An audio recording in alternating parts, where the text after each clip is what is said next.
If there is anything that we must learn from Western Europe, is that they have gone through enough problems and they are capable of organizing their affairs, and they have demystified political leadership. We must demystify political leadership going forward. And once we do that, and I think we can do it because I can now begin to see something happening in Africa. Young Africans are beginning to ask searching questions. Africans are beginning to recognize that corruption is a cancer in our body politic. They are beginning to recognize that those who want to buy their votes don't mean well for them. They are beginning to recognize that there is enough money to change their lives if the thieves are eliminated from the political arena. They are beginning to realize that commercialization of politics is a threat to democracy. They are beginning to rise up. And I think that those who have not smelled the coffee will be surprised. They will be surprised when the ground moves from under their feet. They'll be surprised when Africa begins to elect individuals who can demonstrate that they have ideas, because the politics of the 21st century is the politics of ideas and about competition of ideas.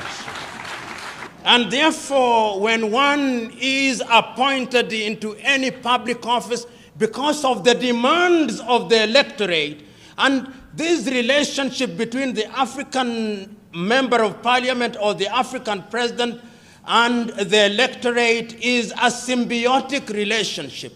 It is symbiotic in a very perverse manner. And I suspect I'm misusing the word symbiotic, but I'll use it or misuse it nevertheless, to the extent that it explains my point. What happens is that it appears that the electorate has allowed the so-called leader, because many of them are misleaders, to remain in their positions of power and to acquire as much as they can, on the understanding that periodically their loot will be shared with them. It is some kind of Robin Hoodism of a latter-day kind. And this Robin Hood kind of politics is a little bit different, at least from my understanding. Robin Hood robbed the rich in order to share with the poor. But our latter-day African Robin Hoods are in the business of robbing from the poor in order to give a pittance to the very poor. And this is what we are talking about today when we talk about commercialization. So that if you ask any typical African politician, how much does it cost you to be elected into parliament, they'll tell you it is in the millions. It is in the millions, and the millions they spend is perhaps 10 times more than they'll ever earn through their legitimate salaries. And I ask myself, if your salary in 5 years is going to be 1 billion Ugandan shillings, why should you spend 5 billion Ugandan shillings to get into that office? There must be something that we do not see, but you see, and I know what it is. What it is that getting into the office of the Member of Parliament, or indeed any other political office in Africa, is a guarantee that things will come. So that in many African countries, the politician is the major tenderpreneur. The politician is the gatekeeper. The politician is the one who receives the guests. He is the tax collector informally, aside from the URA. And in this regard, therefore, we must commercialize politics. We may blame the politicians, but what about the electorate? The electorate also is to be blamed. The electorate has insatiable thirst and hunger for things that they have not worked for. They have been trained and they no longer listen to ideas. My good friend Norbert Mao, who I was told was here, I do not know whether he is here, will tell you, not that I have talked to him this morning, but he'll tell you that one of the pains that one has to endure when you confront your typical African electorate, is to convince the electorate that ideas count for something. Many times when you address the electorate and you are waxing eloquent, telling them, when I'm elected, I'm going to ensure that we have good health services. We are going to ensure that we have good schools.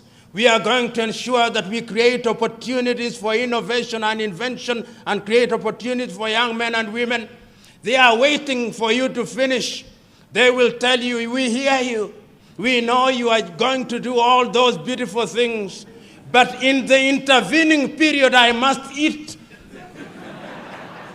And therefore, no matter how beautiful your ideas are, if you don't carry money on that day, your ideas, like the elephant before them, will never fly. Leaders who, upon ascending to power in Africa, became demigods. How many of you here will forget Mobutu Sese Seko? How many of you here will forget Jean Bedel Bokassa?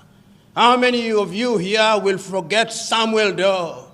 And then we had the emergence of guerrilla movements where people rose against their very own who had used their positions of power to destroy what had been gained over the years. And then, in those early days, you will also remember that many African leaders, including the enlightened ones, took the view that because of ethnicity, it was necessary to unite the people.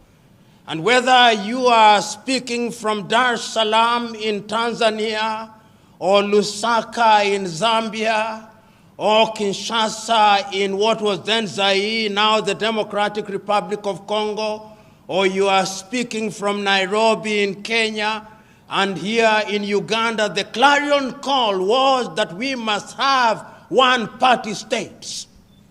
And the justification for one-party states was that we are so disunited, there are so many ethnicities, that if we allow multi-party politics, then what would happen to us is that we would be negatively ethnicized and that we would break our countries, and that therefore, to ensure that there was unity, we needed one umbrella under whose auspices and under whose guidance the people would be united. But no sooner had we sufficiently articulated the beauty of single-party states than Western Europe told us, no, that is not democracy. Democracy means that you must have many political parties. Democracy means that you must have regular elections. Democracy means that you must have the civil society, so that our brand of democracy as we embrace it today, I dare say without fear of contradiction, was not conceived in Africa. It was conceived for us in Paris. It was conceived for us in Madrid. It was conceived for us in London. We are making the lemonade.